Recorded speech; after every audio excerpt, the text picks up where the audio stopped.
Hello friends, welcome to LTX classes. So friends, let us start the discussion. Before that there was a small announcement. మన యొక్క flagship UPSC infinity course ఇప్పుడు మీకు live plus recorded classes available ఉంటాయి. So దీంట్లో మనకి GS prelims plus mains cover అవుతుంది, NCERT foundation, current affairs, CSAT, prelims test series, mains answer writing ఇవన్నీ కూడా కవర్ అవుతాయండి మనకి. సో దీని యొక్క ఫీ మనం ఛార్జ్ చేసేటువంటిది 60,000 రూపీస్. సో దీన్ని మీరు ఈఎంఐ 5,000 పర్ మంత్గా కూడా మీరు పే చేసుకోవచ్చు. ఇది మీకు లైఫ్ టైం వ్యాలిడిటీ తోటి వస్తుంది. ఇక్కడ స్క్రీన్ మీద కనిపించే నెంబర్కి మీరు కాల్ చేస్తే మీకు ఏ విధమైన డౌట్స్ ఉన్నా కూడా మీరు క్లారిఫై చేసుకోవచ్చు. అండ్ అలాగే మన యొక్క యాప్ ఎల్టీఎక్స్ క్లాసెస్ని సో మీరు డౌన్లోడ్ కూడా చేసుకోండి. Yes friends, that's it. Let's start the discussion. Hello friends, welcome to 12th February daily Hindu news analysis. So friends, ఈ వీడియోలో మనము 12th ఫిబ్రవరి హిందూ న్యూస్ పేపర్లో పబ్లిష్ అయిన ఇంపార్టెంట్ ఆర్టికల్స్ని డిస్కస్ చేద్దామండి. Let us start with the discussion. First and foremost article, struggling with the poor cyber security అని చెప్పేసి ఒక ఇంపార్టెంట్ ఆర్టికల్ అయితే కనుక పబ్లిష్ అయింది. Something related to that of the కర్ణాటకకి సంబంధించి. That way will look in to. India 57 countries call for inclusive and sustainable artificial intelligence. So గురించి మనం ఏంటి అని అంటే కనుక ఈ ఆర్టికల్లో మనం డిస్కస్ చేయడం జరుగుతుంది. Sisi calls for Gaza reconstruction without displacing the Palestinians అని చెప్పేసి మనకు అంటున్నారు ఈజిప్ట్ యొక్క president Abdul Fateh Al Sisi. So దాని గురించి మనం ఈ ఆర్టికల్లో చూడడం జరుగుతుంది. How will the freeze on USAID affect the world? This is very important decision that has been taken by the Trump అండి. దీని గురించి మనం ఇక్కడ డిస్కస్ చేస్తాం. History shows technology own to take away the work says prime minister. ఈ యొక్క AI action సమిట్లో మన యొక్క హానరబుల్ ప్రైమ్ మినిస్టర్ మాట్లాడుతూ technology own to take away the work అని చెప్పేసి మనకైతే కనుక మాట్లాడుతున్నారు. సో దీని సంగతి ఏంటి అనేది మనం ఇక్కడ కవర్ చేయడం జరుగుతుంది. Cannot monitor from Delhi, supreme court says on mob lynching prosecutions. So mob లించింగ్కి సంబంధించినటువంటి రిలేటెడ్ కేసెస్కి సంబంధించినటువంటి ఒక ఇంపార్టెంట్ స్టేట్మెంట్ అయితే కనుక సుప్రీంకోర్టు అయితే కనుక ఇచ్చారు. దాని గురించి మనం ఈ ఆర్టికల్లో చూస్తాం. IIT Madras develops indigenous Shakti semiconductor chip. IIT Madras and as well as ISRO వాళ్ళు మనకైతే కనుక సెమీకండక్టర్ చిప్ కాల్ శక్తి డెవలప్ అయితే కనుక చేశారు. దాని గురించి మనం ఈ ఆర్టికల్లో చూడడం జరుగుతుంది. Addressing the growing threat of forest fires. So forest ఫైర్స్కి సంబంధించి what are the causes of forest fires, what are the impact of forest fires అనేటువంటిది ఈ ఆర్టికల్లో మనం కవర్ చేస్తాం.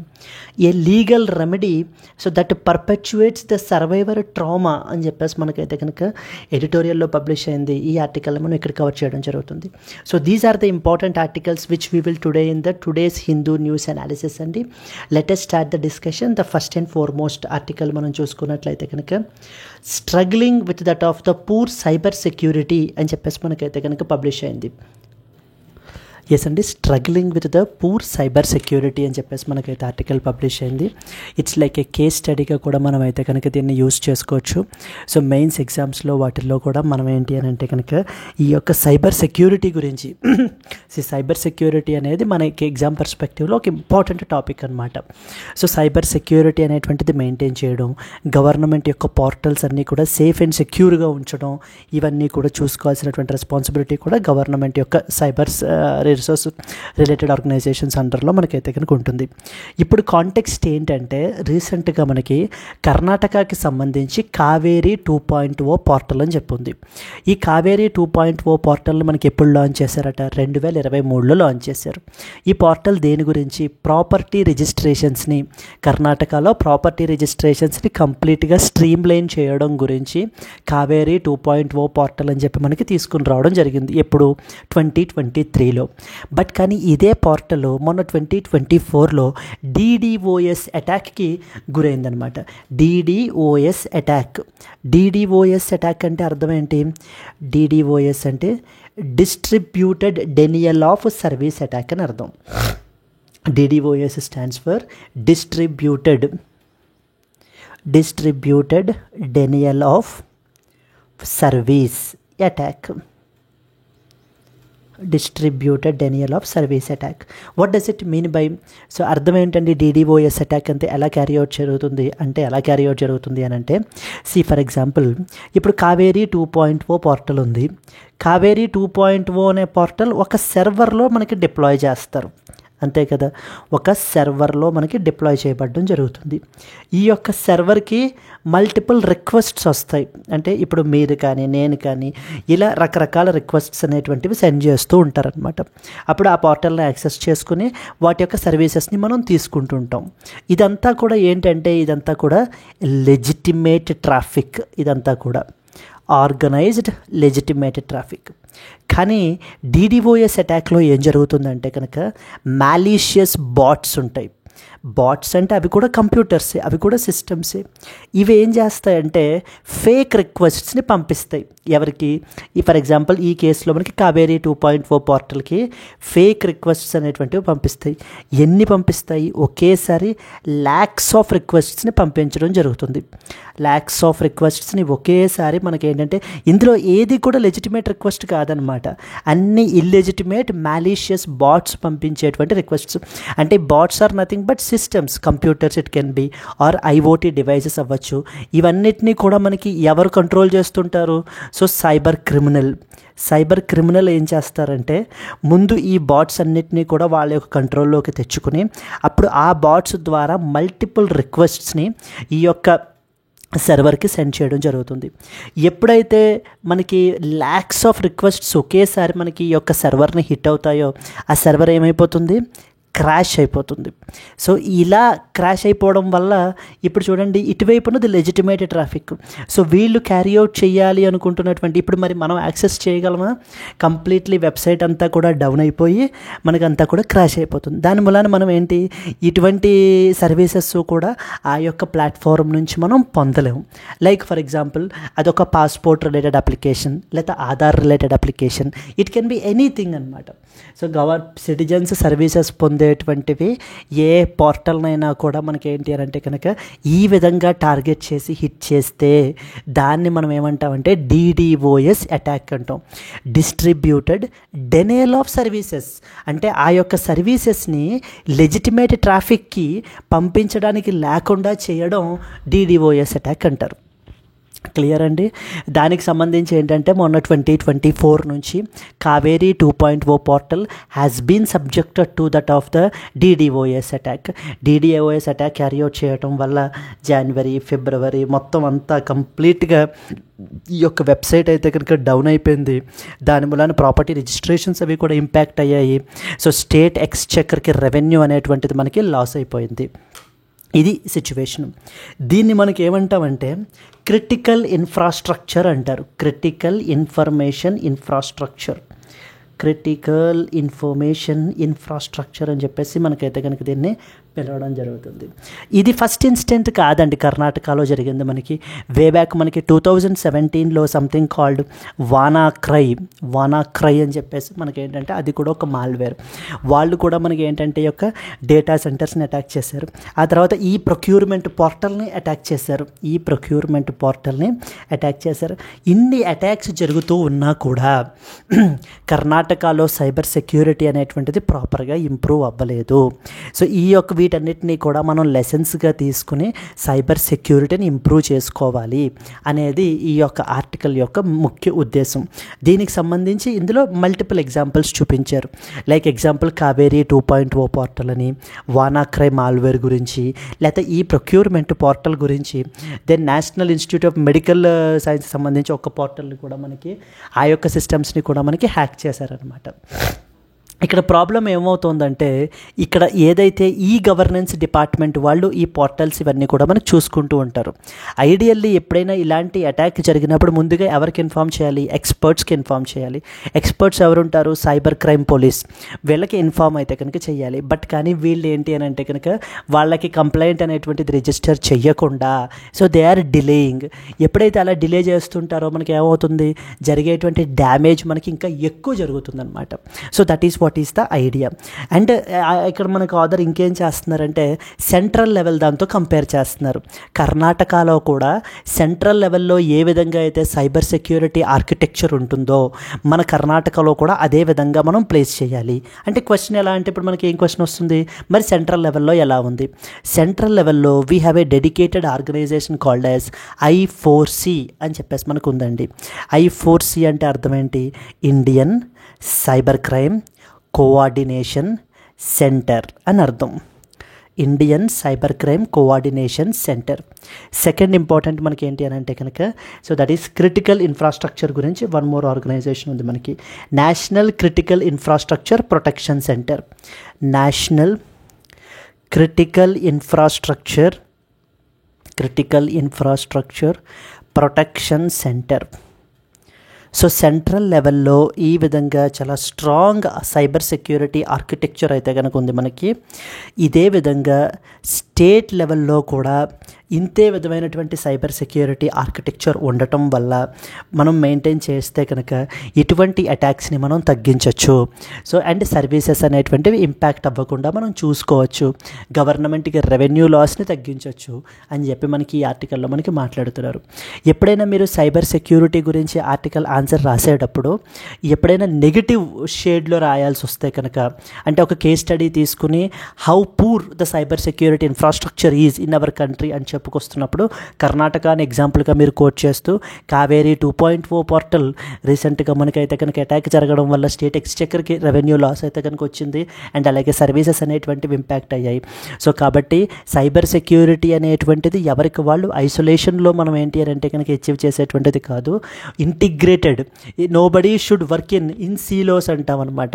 ఇన్ సైలోస్లో వర్క్ చేసేటువంటిది కాదు, ఇంటిగ్రేటెడ్ అండ్ కోఆర్డినేటెడ్ మేనర్లో మనం వర్క్ చేయాలి.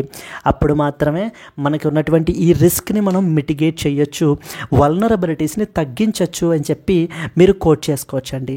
అక్కడ మనకు ఉపయోగపడుతుంది అనమాట ఇది. So I hope you have understood right. What is DDoS attack అని అడుగుతారు, distributed denial of service attack అని అర్థం.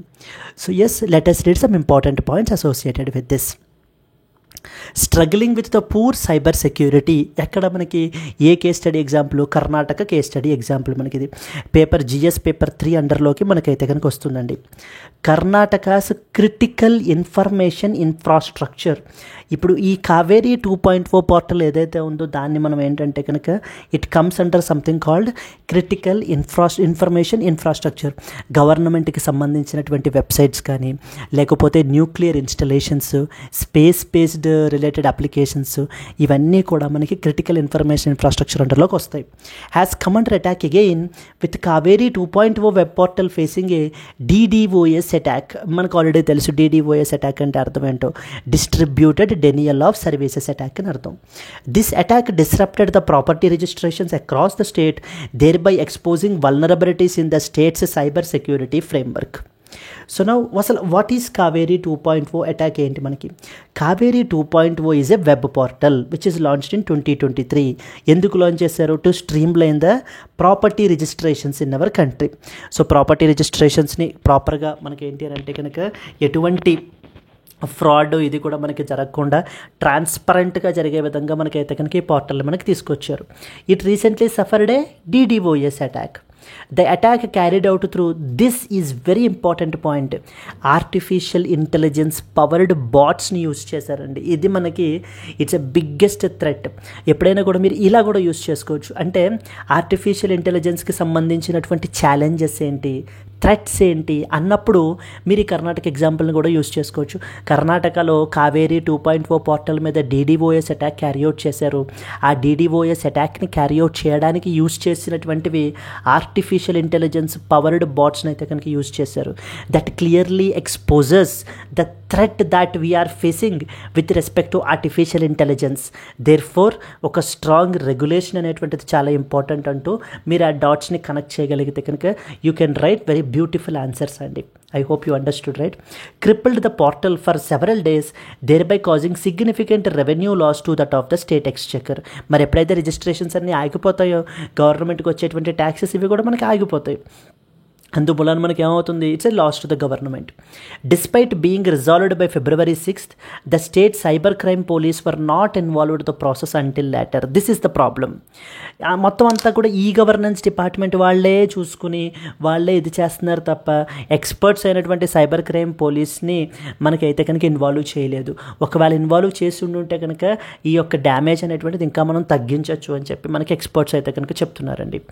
కర్ణాటకలో ఇంతకుముందు కూడా చాలా ఇన్సిడెంట్స్ జరిగాయి. ఎగ్జాంపుల్ 2017లో మనకి వానాక్రై, ఇది మనకి యూపీఎస్సీ ప్రిలిమ్స్లో కూడా అడిగారండి. WannaCry is often seen recently in the news, what it is అని చెప్పేసి మనకు అడిగారు. వానాక్రై అనేది ఒక ర్యాన్సమ్వేర్ అనమాట. ఆ అటాక్ని అయితే కనుక క్యారీ అవుట్ చేశారు due to Windows OS vulnerabilities. Similarly 2019లో ఈ ప్రొక్యూర్మెంట్ పోర్టల్ని కూడా మనకైతే కనుక హ్యాక్ చేయబడడం జరిగింది. 11 కోట్లు సో మనకి ఏంటి అంటే కనుక థెఫ్ట్ అయితే జరిగిందండి. 2022లో మనకి national institute of mental health and neuro సైన్సెస్ని ఇన్స్టిట్యూట్ యొక్క సిస్టమ్స్ని కూడా మనకైతే కనుక అటాక్ అయితే చేశారు.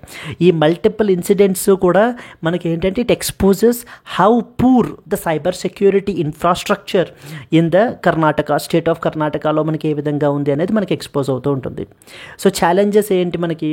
Main problem lack of coordination. ఎవరెవరి మధ్య, ఈ గవర్నెన్స్ డిపార్ట్మెంట్కి సైబర్ క్రైమ్ పోలీస్ మధ్యన కోఆర్డినేషన్ అనేది లేకపోవడం వలన మనకి ఏంటంటే కనుక ఈ అటాక్స్ అనేటువంటివి ఫ్రీక్వెంట్గా మనకు జరుగుతున్నాయి. ఒక ప్రాపర్ సైబర్ సెక్యూరిటీ ఫ్రేమ్వర్క్ అనేది లేకపోవటం. Unlike Maharashtra and Odisha, Karnataka do not have a robust cyber security infrastructure. Ineffective policy implementation. Karnataka cyber security policy 2023 మనకి ఏంటంటే it lakhs representation from the law enforcement agencies. So ఇక్కడ మీరు చూస్తే ఏంటంటే point, కర్ణాటకలో ఒక ఇంపార్టెంట్ ఇదిని క్రియేట్ చేశారు. ఏంటది? According to the Karnataka Cyber Security Policy 2023, the state has something called Cyber Security Committee అనే దాన్ని కన్స్టిట్యూట్ చేశారు, which is headed by whom? Led by Chief Secretary. This is mainly filled with bureaucrats and not even a single representative from that of the state police. So ఈ create చేసినటువంటి cyber security committee ఏదైతే ఉందో completely దాంట్లో అందరూ కూడా బ్యూరోక్రాట్సే ఉన్నారు. అంటే general administrators మాత్రమే ఉన్నారు. టెక్నికల్ ఎక్స్పర్ట్స్, సైబర్ పోలీస్ నుంచి ఉండేటువంటి ఎక్స్పర్ట్స్ ఎవరూ కూడా మనకి ఈ యొక్క కమిటీలో మనకి రిప్రజెంటేషన్ అనేటువంటిది లేదు. మరి రిప్రజెంటేషన్ లేనప్పుడు హౌ కమ్ ఎక్స్పర్ట్ యొక్క ఒపీనియను, ఎక్స్పర్ట్ యొక్క డైరెక్షను లేకుండా మనం ఈ ప్రాబ్లమ్ని ఎలా అయితే సాల్వ్ చేస్తాము అని చెప్పి మనకి ఇందులో క్వశ్చన్ చేయడం జరుగుతుంది. I hope you have understood up till here. Yes అండి. Then further moving forward, DDoS attack అంటే ఏంటి అనేది మనం ఇక్కడ నేను ఎక్స్ప్లెయిన్ చేశాను మీకు. DDoS అటాక్ అంటే a DDoS attack overwhelms a server or a network with excessive traffic, thereby disrupting the normal operations. ఒక నార్మల్ సర్వర్ని మనం ఏంటి అని అంటే కనుక ఎక్సెసివ్ ట్రాఫిక్తో మనకి ఇది చేసేసినట్లయితే కనుక అంటే ఇది ఆల్ ఇల్లిజిటిమేట్ ట్రాఫిక్ అనమాట. ఇది క్రాష్ అయిపోతుంది. దాన్నే DDoS అటాక్ అంటారు. It often involves multiple compromised devices acting as sources of attack traffic. Compromised devices అంటే అర్థం ఏంటి? కాంప్రమైజ్డ్ డివైజెస్ అంటే those devices whose control is completely in the hands of cyber criminal. Cyber criminal చేతుల్లోకి మనకైతే కనుక వాటి యొక్క కంట్రోల్ వెళ్ళిపోయిందనమాట. అలాంటి డివైజెస్ని యూజ్ చేసి మనకి అటాక్ని క్యారీ అవుట్ చేస్తే వాటిని కాంప్రమైజ్డ్ డివైజెస్ అంటారు. ఆ అటాక్ని DDoS అటాక్ అంటారు. ఇంకొక పాయింట్ చెప్పాను, national level cyber security measures ఏ విధంగా ఉన్నాయో కర్ణాటక స్టేట్లో కూడా మనకి అదే విధంగా తీసుకోవాలి అని చెప్పి. సో సెంట్రల్ లెవెల్లో ఏమున్నాయని చెప్పాం? I4C ఉందని మాట్లాడుకున్నాం మనం ఇందాక. I4C అంటే అర్థం ఏంటి? Indian cyber crime coordination centre అని అర్థం. ఇది ఏ మినిస్ట్రీ అండర్లోకి వస్తుంది అని అడుగుతారండి? మినిస్ట్రీ ఆఫ్ హోమ్ అఫైర్స్ అండర్లోకి వస్తుంది. సో మన కంట్రీలో సైబర్ క్రైమ్స్ని ట్యాకిల్ చేయడం గురించి దీన్ని అయితే కనుక ఎస్టాబ్లిష్ చేశారు. దీని అండర్లో మనకి మల్టిపుల్ కాంపోనెంట్స్ కూడా మనకు ఉన్నాయి. For example national cyber crime threat analytics unit అని, ఇది సైబర్ థ్రెట్స్ని మానిటర్ చేస్తుంటుంది. National cyber crime reporting portal. ఎప్పుడైనా కూడా ఇప్పుడు మీరు కానీ నేను కానీ ఇంకెవరైనా కూడా సిటిజన్స్ ఆఫ్ అవర్ కంట్రీ ఎప్పుడైనా కూడా ఎనీ సైబర్ క్రైమ్ వల్ల విక్టిమ్ అయినట్లయితే కనుక సో దాన్ని మనం ఈ పోర్టల్ని యూజ్ చేసుకుని రిపోర్ట్ అయితే కనుక చేయొచ్చండి. National cyber crime training centre. So it trains the law enforcement agencies cyber crime police అఫీషియల్స్ని వాళ్ళకి కూడా ట్రైనింగ్ ప్రొవైడ్ చేసేటువంటిది. National cyber crime research and innovation centre అంటే ఇండిజినస్ సైబర్ టూల్స్ని అవి కూడా తయారు చేసి ఇంకా more research and development R&D carry out చేసేటువంటి సెంటర్ ఇది మనకి. Platform for joint cyber crime coordination అంటారు. ఇది మనకి facilitates information sharing between the states. Second important ఏంటి, national critical information infrastructure protection centre అంటారు, NCIIPC. ఇది మనకి 2014లో ఎస్టాబ్లిష్ అయింది. మన కంట్రీలో ఉన్నటువంటి క్రిటికల్ ఇన్ఫర్మేషన్ ఇన్ఫ్రాస్ట్రక్చర్ని ప్రొటెక్ట్ చేయడం గురించి, దేని నుంచి, సైబర్ థ్రెట్స్ బారి నుంచి. దీని రెస్పాన్సిబిలిటీస్ ఏమేంటి మనకి, so threat monitoring at the national లెవెల్లో థ్రెట్స్ని మానిటర్ చేయడం, ఎప్పటికప్పుడు అలర్ట్స్ పంపించడం, ఎర్లీ వార్నింగ్స్ పంపించడం, ensuring cyber security measures in that of the critical sectors. So what was the way forward అండి, ఒక సైబర్ సెక్యూరిటీ ఆపరేషన్స్ సెంటర్ని ఎస్టాబ్లిష్ చేయాలి, which was propose in 2023. Standard operating ప్రొసీజర్స్ని ఇంప్లిమెంట్ చేయండి, so for cyber incident response. Ensure coordination, ఏదైతే లేదో ఆ కోఆర్డినేషన్ని పెట్టండి బిట్వీన్ ఈ governance department and cyber crime police for real time responses. So this is what is the potential solutions అండి. So possible mains question మనకి ఎలా అడుగుతారు, the increasing frequency of cyber attacks in India highlights the need for stronger cyber security infrastructure at both national and state levels. Discuss with reference to recent incidents and national cyber security frameworks can be a potential mains question. Prelims question చూస్తే, which of the following statements regarding the I4C Indian Cybercrime Coordination Center are correct? Number 1, it operates under the Ministry of Electronics and as well as Information Technology. Number 2, it provides a platform for reporting the cybercrime across the India. Yes, so first statement correct అండి, wrong statement. Why, because it comes under ministry of home affairs అండర్లోకి మనకైతే కనుక వస్తుందన్నమాట. ఇది ఒక confusing point. Second point ఏంటంటే, it provides a platform for reporting the cyber crime across India. This is correct. National cyber crime reporting portal అని చెప్పేసి మనకైతే కనుక ఒకటి ఎస్టాబ్లిష్ చేశారు కదా. So only is the answer. ఇక్కడ మీకు కింద నేనైతే కనుక ఎక్స్ప్లెనేషన్ అది కూడా మీకు ప్రొవైడ్ చేయబట్టడం జరిగింది. Let us move on to that of the next article. India, 57 countries call for inclusive and sustainable artificial intelligence అండి.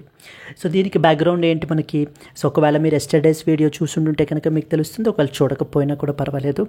ఆర్టిఫిషియల్ ఇంటెలిజెన్స్కి సంబంధించి మనకి ఏంటంటే కనుక something called as artificial intelligence action summit, artificial intelligence action summit 2025 అని చెప్పి మనకి Paris, ఫ్రాన్స్లో మనకి జరుగుతుందండి. ఈ యొక్క సమిట్ మనకి ఏంటంటే కనుక India and as well as the France, అయితే ఇండియా మనకి కో చైర్గా మనకైతే కొనుక్కుంది. India and as well as France are organizing this particular summit called artificial intelligence action summit 2025.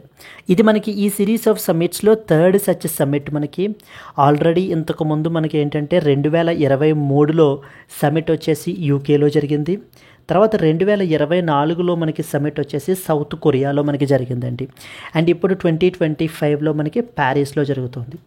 ఏంటి సమిట్ అంతా కూడా, ఆర్టిఫిషియల్ ఇంటెలిజెన్స్ని గవర్న్ చేయాలి, ఆర్టిఫిషియల్ ఇంటెలిజెన్స్ వల్ల కలిగేటువంటి రిస్క్స్ని మిటిగేట్ చేయాలి, ఏఐ యొక్క బెనిఫిట్స్ అందరికీ సరి సమానంగా అందజేయాలి, ఈ యొక్క ఆర్టిఫిషియల్ ఇంటెలిజెన్స్ టెక్నాలజీస్ అందరికీ యాక్సెసిబుల్గా ఉండాలి, ఈ ఏఐ డెవలప్మెంట్ అనేది కంప్లీట్లీ ఎటువంటి బయాస్ తోటి ఉండకూడదు, ఇది ఎటువంటి డిస్క్రిమినేషన్ని కాజ్ చేయకూడదు, సొసైటీలో ఎటువంటి వైలెన్స్ని కానీ లేకపోతే ఇది కానీ చేయకూడదు, అండ్ అలాగే జెండర్ ఇన్ఈక్వాలిటీని ప్రమోట్ చేయకూడదు. Everything what it should do is human centric approach ఉండాలి, హ్యూమన్ రైట్స్ని ప్రొటెక్ట్ చేయగలగాలి. సో ఓకే అనేటువంటి ఉద్దేశంతో మనకి ఈ యొక్క ఏఐ యాక్షన్ సమ్మిట్ అనేది జరిగిందండి. ఈ సమ్మిట్ తర్వాత మనకు ఒక ఇంపార్టెంట్ స్టేట్మెంట్ని మనకైతే కనుక అడాప్ట్ చేసుకున్నారనమాట. What was the name of that particular statement? So అదే చెప్తున్నారు చూడండి. ఎంతమంది India, around 58 countries including India, China, Brazil, France, Australia, they all signed a joint statement on inclusive and sustainable artificial intelligence for people and as well as the planet అని చెప్పేసి మనకైతే కనుక చేస్తారు.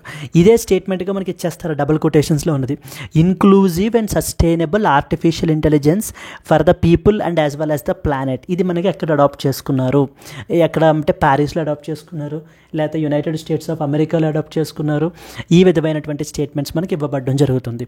Yes, ఈ యొక్క స్టేట్మెంట్ని మనకైతే కనుక అడాప్ట్ చేసుకున్నారు. ఈ స్టేట్మెంట్ యొక్క ముఖ్య ఉద్దేశం ఏంటి, ఆర్టిఫిషియల్ ఇంటెలిజెన్స్ అనేటువంటిది ఏ విధంగా డెవలప్మెంట్ ఉండాలి అనేది చెప్తున్నారు చూడండి.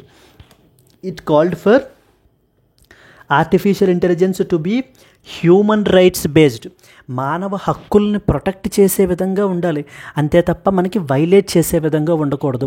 It should B human centric అయి ఉండాలి, అంతే తప్ప మనకి హ్యూమన్నే మనకి క్రిటిసైజ్ చేసే విధంగా ఉండకూడదు.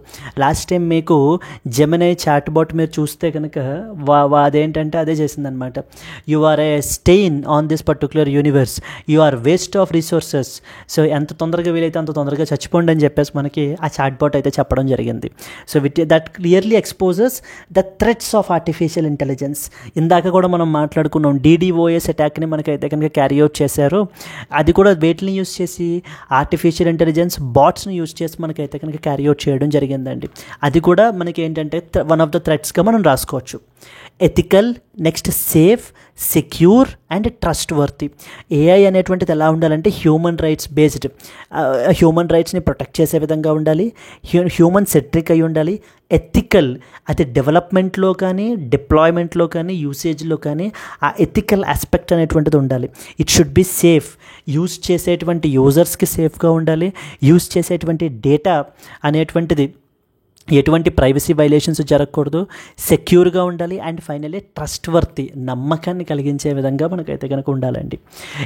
ఈ విధమైన ఆర్టిఫిషియల్ ఇంటెలిజెన్స్ని మనం డెవలప్ చేయాలి. That is what is the idea అని చెప్పేసి మనకి ఏంటంటే ఈ యొక్క AI యాక్షన్ సమిట్లో మనకి చెప్పడం జరుగుతుంది. So let us read some important points. But మీరు అర్థం చేసుకోవాల్సిన ఇంకో పాయింట్ ఏంటంటే United states of America, next వచ్చేసి UK, ఈ దేశాలు ఈ యొక్క డిక్లరేషన్ని లేదా ఈ యొక్క స్టేట్మెంట్ని మనకైతే కనుక అడాప్ట్ అయితే కనుక చేయలేదు. So they have not signed this particular declaration. So let us see the important points. India along with the 57 other countries, అంటే in total మనకి 58 countries, they signed the joint statement at the something called AI Action Summit. ఈ AI Action Summit 2025 ఎక్కడ జరిగిందమ్మా? ప్యారిస్లో జరిగింది. Advocating for inclusive and sustainable AI, artificial intelligence development అనేటువంటిది ఎలా ఉండాలి? It should be inclusive and it should be సస్టైనబుల్గా మనకైతే కనుక ఉండాలి. ఎవరెవరు సైన్ చేయలేదు? USA, UK did not sign the statement citing the concerns over excessive regulation. వాళ్ళు ఆర్గ్యూ చేసేది ఏంటి అని అంటే కనుక ఆర్టిఫిషియల్ ఇంటెలిజెన్స్ చాలా ఎర్లీ స్టేజెస్లో ఉంది, దీని యొక్క డెవలప్మెంట్ని మనం ఇంకా ఫర్దర్గా ప్రమోట్ చేయాలి తప్ప రెగ్యులేట్ చేసి ఎక్సెసివ్ రెగ్యులేషన్ చేసేయడం వల్ల ఇన్నోవేషన్ అది కూడా మనకైతే కనుక ఆగిపోతుంది అని చెప్పి మనకైతే చెప్తున్నారండి. బట్ ఇక్కడ even their statement is also correct, but you should understand that regulation versus innovation, ఆ రెండూ కూడా మనకి ఏంటంటే కనుక బ్యాలెన్స్ అవ్వాలన్నమాట.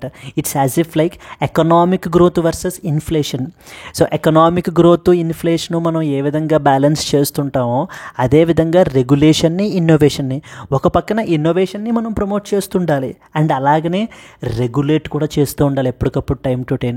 లేకపోతే ఏమవుతుందంటే ఓన్లీ ఇన్నోవేషన్నే ప్రమోట్ చేసి రెగ్యులేషన్ కంప్లీట్గా మనం పక్కన పెట్టేసామనుకోండి, it might lead to more harm than good. మనకి జరిగేటువంటి హార్మే మనకి ఎక్కువ ఉంటుంది.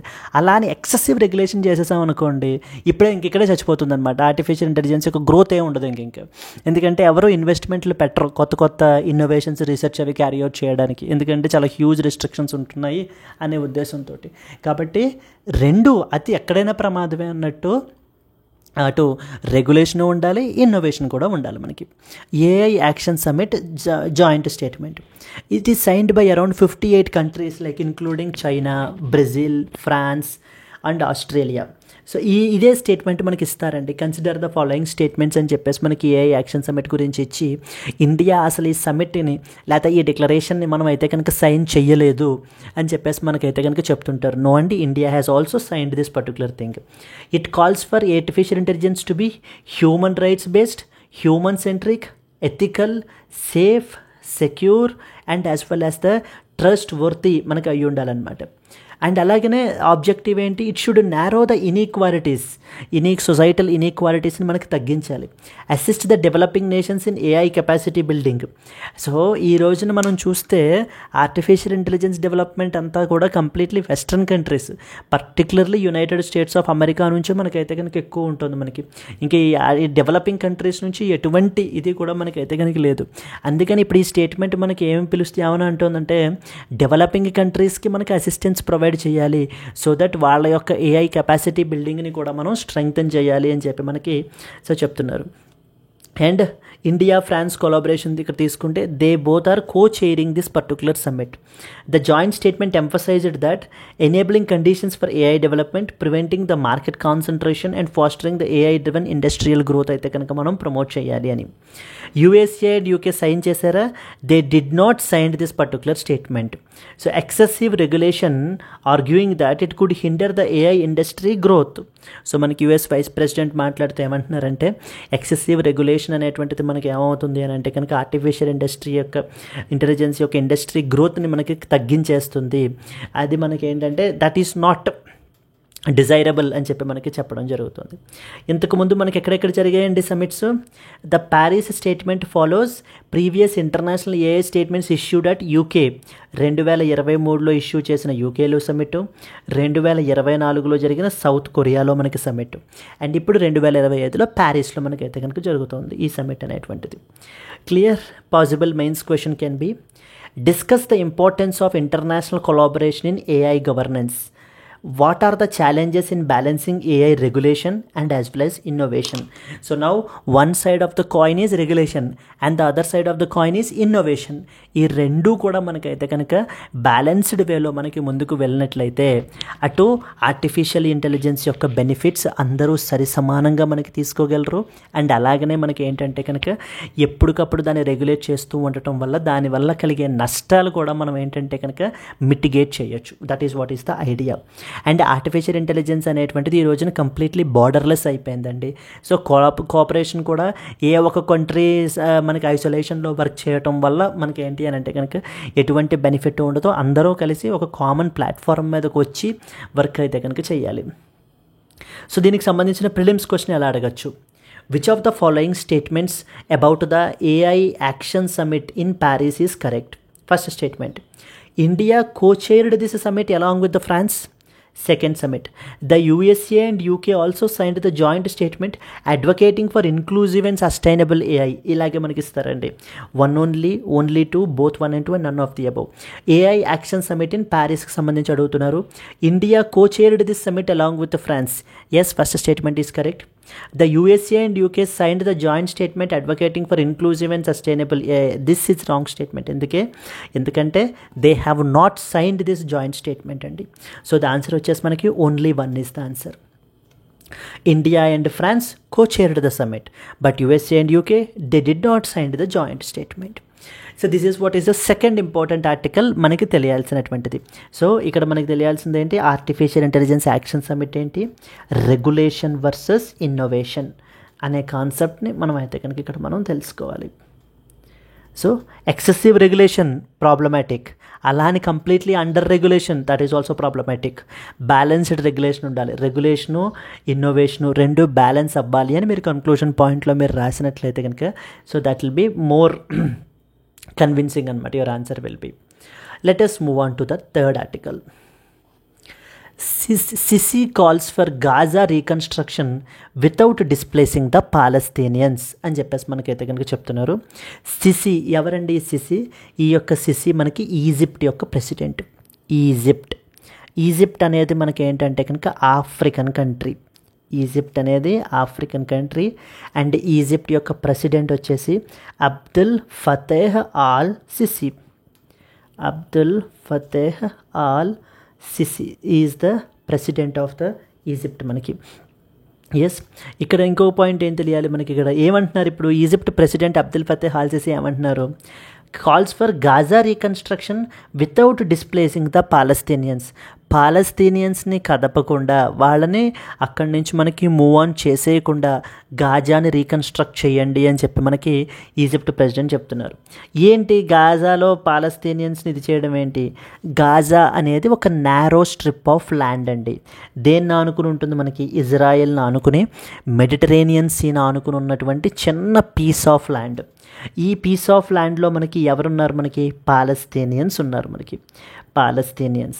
ఈ గాజాని మనకి ఎవరు రూల్ చేస్తున్నారు? హమాస్ అనేటువంటి గ్రూప్ మనకి రూల్ చేస్తున్నారు.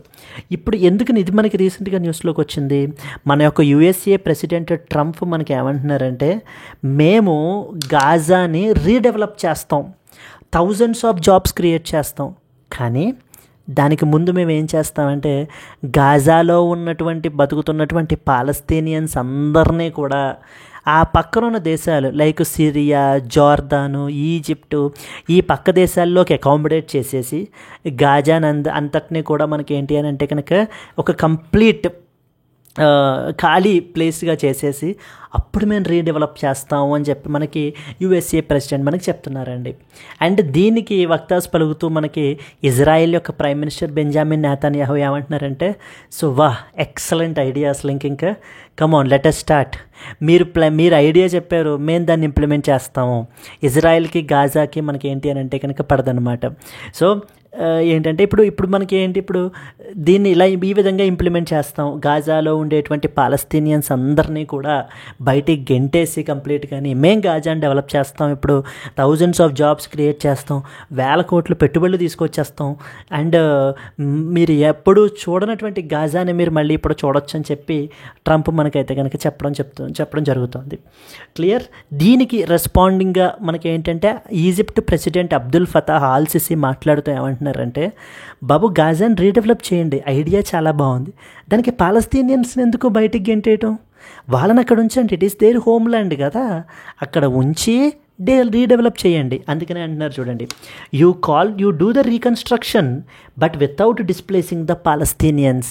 సో ఎందుకంటే వాళ్ళ యొక్క హ్యూమన్ రైట్స్ అనేటువంటివి వైలేట్ అవుతాయి, అది వాళ్ళ యొక్క హోమ్ల్యాండ్. అండ్ 2 స్టేట్ సొల్యూషన్ అని ఇప్పటిదాకా మనందరం అనుకుంటున్నాం కదా, మళ్ళీ కొత్తగా ఏంటిది అంటూ మనకి ఈజిప్ట్ ప్రెసిడెంట్ మనకి చెప్పడం జరుగుతుంది. ఇక్కడ చూడండి, Egyptian president Abdul Fattah al Sisi urged the reconstruction of Gaza without displacing the Palestinians. During a phone call with the Danish Prime Minister Mette Frederiksen, so Mr. Sisi stressed that there is a necessity of reconstruction of Gaza Strip without displacing the Palestinians. Gaza స్ట్రిప్ని reconstruct చేయాలి, but కానీ పాలస్తీనియన్స్ని బయటికి ఇది చేసేసి కాదు, పంపించేసి అప్పుడు డెవలప్మెంట్ అనేటువంటిది కాదు అని చెప్పి మనకి ఈజిప్ట్ ప్రెసిడెంట్ మనకి చెప్పడం జరుగుతుంది. Let us read some important points. Egyptian President Abdel Fattah al-Sisi has called for reconstruction of Gaza without the displacement of Palestinians. He emphasized this during the phone call with the Danish Prime Minister Mette Frederiksenతో మనకి మాట్లాడుతూ ఈ విధంగా మనకైతే చెప్పడం జరుగుతుందని చెప్పి మనకి అయితే కనుక వచ్చిందండి. President CC stressed the importance of rebuilding the Gaza while ensuring that Palestinians are not displaced. Egypt opposes any forced displacement of Palestinians from Gaza. Gaza నుంచి ఎవరిని కూడా ఫోర్స్ఫుల్గా బయటికి పంపించేయడం అనేటువంటిది మేము ఎట్టి పరిస్థితుల్లోనూ యాక్సెప్ట్ చేయం, దాన్ని మేమైతే కనుక అపోజ్ చేస్తామని చెప్పి మనకి ఈజిప్ట్ అయితే చెప్తున్నారు. Clear. So then the war has caused several severe humanitarian crises leading to mass displacement and destruction. Egypt has been involved in providing and facilitating the humanitarian efforts through the Rafah అనేటువంటిది border crossing అండి, between మధ్య between Egypt and as well as the Gaza మధ్యన. So ఈ రఫాహ్ border crossing ద్వారా మనకి ఏంటంటే కనుక గాజాలో effect అయినటువంటి పీపుల్ అందరికీ కూడా ఈజిప్ట్ వాళ్ళు ఏం చేస్తున్నారు, కావాల్సినటువంటి హ్యుమానిటేరియన్ అసిస్టెన్స్ అంటే ఫుడ్ సప్లై లేకపోతే మెడిసిన్స్ ఇవన్నీ కూడా మనకైతే కనుక పంపించడం జరుగుతుంది. Yes, Egypt has historically played a mediating role in the Israel Palestine conflict. Egypt గురించి మనకు తీసుకుంటే కనుక ఈజిప్ట్స్ జియో పొలిటికల్ పొజిషన్ మనం చూద్దాం. ఈజిప్ట్ మనకి పాలస్తీన్ అంటే గాజా స్ట్రిప్ తోటి బార్డర్ చేస్తుందండి, Israel, Sudan and as well as the Libya దేశాలతోటి మనకైతే బార్డర్ చేస్తుంది. స్ట్రాటజిక్ వాటర్ వేస్తో కూడా Suez canal and gulf of Aqaba తోటి కూడా మనకి ఏంటి అని అంటే కనుక బార్డర్ షేర్ చేసుకుంటుంది ఈజిప్ట్ మనకి. Egypt is a leading Arab country who are advocating for this Palestinian rights. Palestinians యొక్క రైట్స్ గురించి ఈ రోజున పాలస్తీనియన్స్ మనకి ఎక్కడెక్కడ కాన్సన్ట్రేట్ అయ్యి ఉన్నారు. పాలస్తైన్ అనేటువంటిది అఫీషియల్గా మనకి ఇంకా కంట్రీ అనేటువంటిది లేదు, వీళ్ళు మనకి Gaza and as well as the west బ్యాంక్లో మనకైతే కనుక స్ప్రెడ్ అయి ఉన్నారండి, Gaza and as well as the west bank. ఇప్పుడు ట్రంప్ ఏమంటున్నారు, గాజాలో ఉన్న వీళ్ళందరినీ బయటికి పంపించేసి మేము కంప్లీట్గా మరొక కొత్త వర్షన్ ఆఫ్ గాజాని మీరు అయితే కనుక చూస్తారని చెప్పి మనకి చెప్పడం జరుగుతుంది. Discuss the Egypt role in Israel-Palestine conflict, focusing on its geopolitical significance and humanitarian efforts can be a potential mains question. So prelims question చూడండి ఎలా అడుగుతారు అనేది. Which of the following statements about Egypt is correct? Number 1, Egypt shares A land border with జార్దాన్ and Saudi Arabia. Cairo is the largest city and cultural center of Egypt. Rafah border crossing connects Egypt with that of the Gaza Strip. ఇందాకనే మనం అనుకున్నాము Egypt మనకి రఫాహ్ crossing ద్వారా మనకి ఏంటంటే కనుక వీళ్ళకి కావాల్సినటువంటి హ్యూమానిటేరియన్ అసిస్టెన్స్ ప్రొవైడ్ చేస్తుంది అని చెప్పి. Third statement is correct. Cairo is the largest city and cultural center of Egypt. This is also correct statement. Egypt shares a land border with Jordan and as well as the Saudi Arabia. This is a wrong statement. 2 and 3 only is the answer, and 2 and 3 only. Egypt does not share a land border with the Jordan and Saudi Arabia. They are separated by something called Gulf of Aqaba ద్వారా మనకైతే కనుక spread అయినాయి. కెయిరో అనేటువంటిది మనకి largest city and అలాగనే Rafah border crossing connects Egypt with that of the Gaza. Clear. రఫాహకు border crossing అని, Philadelphi corridor అని, ఇవన్నీ కూడా మనకి ఏంటంటే కనుక ఇంపార్టెంట్ థింగ్స్ మనకి తెలియాల్సినటువంటివి. ఓవరాల్గా this is the next important article. Moving to the next one. How will freeze on USAID effect the world అని చెప్పేసి మనకైతే కనుక పబ్లిష్ అయింది. సో రీసెంట్గా మనకి ఏంటంటే కనుక సో మన యొక్క డొనాల్డ్ ట్రంప్ గారు మరొక ఎగ్జిక్యూటివ్ ఆర్డర్ని అయితే కనుక సైన్ చేశారండి. ఇప్పుడు ఈ ఎగ్జిక్యూటివ్ ఆర్డర్ ఏంటంటే USAID అని చెప్పేసి ఒక ఇండిపెండెంట్ ఏజెన్సీ ఉందన్నమాట. USAID అనేది ఏంటంటే United states agency for international development అని అర్థం. United states agency for international development. ఈ యొక్క US agency for international development వీళ్ళు మనకి ఏంటంటే కనుక అంటే ఈ యొక్క ఇండిపెండెంట్ ఏజెన్సీ ద్వారా అమెరికా ఇతర దేశాల్లో అంటే డెవలపింగ్ కంట్రీస్లో హ్యూమానిటేరియన్ ఆపరేషన్స్ అంటే ఫుడ్ సప్లై కానీ లేకపోతే మనకి వాటర్ సప్లై కానివ్వండి, ఇలాంటి యాక్టివిటీస్ని లేదా డిసీజెస్ ఏమైనా అవుట్ బ్రేక్ ఉంటే కనుక వాటికి సంబంధించి కావాల్సినటువంటి మెడిసినల్ సప్లై అది చేయటం, ఇవన్నీ కూడా యాక్టివిటీస్ అన్నీ కూడా మనకి USAID ద్వారా మనకి అయితే కనుక క్యారీ అవుట్ చేయబడటం జరుగుతుంది. దీంట్లో అరౌండ్ 10,000 మంది స్టాఫ్ అయితే కనుక ఉన్నారు. బట్ ట్రంప్ ఇప్పుడు వచ్చి మనకి ఏమంటున్నారంటే కంప్లీట్లీ దీంట్లో అరౌండ్ ఇప్పుడు మొత్తం ఈ 10,000 మందిలో 300 మంది నుంచి మిగతా వాళ్ళందరినీ కూడా మనకైతే కనుక తీసేయడం జరిగింది. అండ్ అలాగనే ఎటువంటి ఫారిన్ అసిస్టెన్స్ కూడా ఇప్పుడు ఈ బాడీ అయితే కనుక ప్రొవైడ్ చేయదు నెక్స్ట్ 90 days పాటు అని చెప్పేసి మనకైతే కనుక చెప్పడం కూడా జరుగుతుంది. దీని మూలన చాలా developing countries like African countries వీళ్ళందరూ కూడా మనకైతే కనుక ఎన్నో బెనిఫిట్స్ పొందున్నారనమాట. మనకి ఇప్పుడు ఎప్పుడైతే ఈ అసిస్టెన్స్ ఫారిన్ అసిస్టెన్స్ అంతా కూడా ఆగిపోతుందో సో సివియర్ ఇంపాక్ట్స్ అనేటువంటివి మనకైతే కనుక ఉంటాయి. ఆఫ్రికా కంట్రీస్లోనూ వీటిల్లోనూ కూడా అరౌండ్ HIV సంబంధించి కూడా మనకి ఏంటంటే ఒక ఇంపార్టెంట్ ప్రాజెక్ట్ని USAID మనకి క్యారీ అవుట్ చేస్తుందండి. ఇప్పుడు అసలు వీళ్ళు ఏమేం చేస్తారు అనేటువంటిది మనం ఇక్కడ చూస్తే కనుక ఇక్కడ ఈ పాయింట్ చూడండి. అంటే వీళ్ళు USAID అనేటువంటి బాడీ మనకి ఏంటంటే కనుక ఇతర దేశాల యొక్క గవర్నమెంట్స్ తోటి, NGOs తోటి, బిజినెసెస్ తోటి, అదర్ ఇంటర్నేషనల్ ఆర్గనైజేషన్స్ తోటి ప్రొవైడ్ చేసి గ్రాంట్స్ అవి ఇవ్వడం, టెక్నికల్ అసిస్టెన్స్ అది ప్రొవైడ్ చేయడం, వాళ్ళకి కావాల్సిన ఫండ్స్ అది ప్రొవైడ్ చేయడం, ఇవన్నీ కూడా మనకైతే కనుక చేస్తూ ఉండేటువంటి బాడీ. ఎగ్జాంపుల్స్ వీళ్ళు చేసేది ఏంటంటే కనుక చూడండి, president's emergency plan for AIDS relief అని ఒక పర్టికులర్ థింగ్ మనకి, feed the future addressing the hunger and food security issues and రెండోది పవర్ ద ఆఫ్రికా అంటే ఆఫ్రికాలో మనకి ఎలక్ట్రిసిటీ యాక్సెసిబిలిటీని పెంచడం గురించి ఒక ప్రాజెక్ట్ని రన్ చేస్తున్నారు. Water for the world water sanitation and hygiene సర్వీసెస్ని మనకి ఏంటంటే డెవలపింగ్ కంట్రీస్లో పెంచడం గురించి ఇంకో ప్రాజెక్ట్ చేస్తున్నారు. ఇప్పుడు వీటన్నిటి మీద కూడా మనకి ఏంటంటే కనుక సో స్టాప్ అనేటువంటిది అంటే ఒక ఫ్రీజ్ చేసేసారనమాట. ఎటువంటి ఫారిన్ అసిస్టెన్స్ కూడా ప్రొవైడ్ చెయ్యము అని. ఇప్పుడు దీనికి సంబంధించి మనకి ఏంటంటే US గవర్నమెంట్ ఏం చెప్తున్నారంటే మేము ఆపేయలేదు, రీస్ట్రక్చర్ చేస్తున్నాం దీన్ని అంటే ఇంకా బెటర్గా మనకైతే కనుక పొందడానికి. సెకండ్ ప్రాబ్లం ఏంటంటే మేము ప్రపంచ దేశాలని డెవలప్ చేస్తున్నాం, మా దేశాన్ని వీక్ చేసేసుకుంటూ. So that is not fair, that is not correct అని చెప్పేసి మనకైతే కనుక US గవర్నమెంట్ అయితే చెప్పడం జరుగుతుంది. అందుకనే ఆ ఉన్నటువంటి స్టాఫ్ అంతటినీ కూడా మనకైతే కనుక తగ్గించేశారు. అండ్ అలాగనే ఇవ్వాల్సినటువంటి ఫండ్స్ మీద కూడా ఫారిన్ అసిస్టెన్స్ ప్రొవైడ్ చేస్తున్నటువంటి ఫారిన్ అసిస్టెన్స్ మీద కూడా మనకి గ్రాంట్స్ అనేటువంటివి కూడా మనకి తగ్గించేయడం జరిగిందండి. అండ్ ఈ USAID అనే ఆర్గనైజేషన్ నుంచి ఇండియా కూడా మనకి ఏమైనా గ్రాంట్స్ అయితే తీసుకుందా, ఇండియా మీద ఏ ఇంపాక్ట్ అయితే పడుతుంది అనేటువంటిది కూడా మనకైతే ఈ ఆర్టికల్లో అడ్రస్ చేశారు.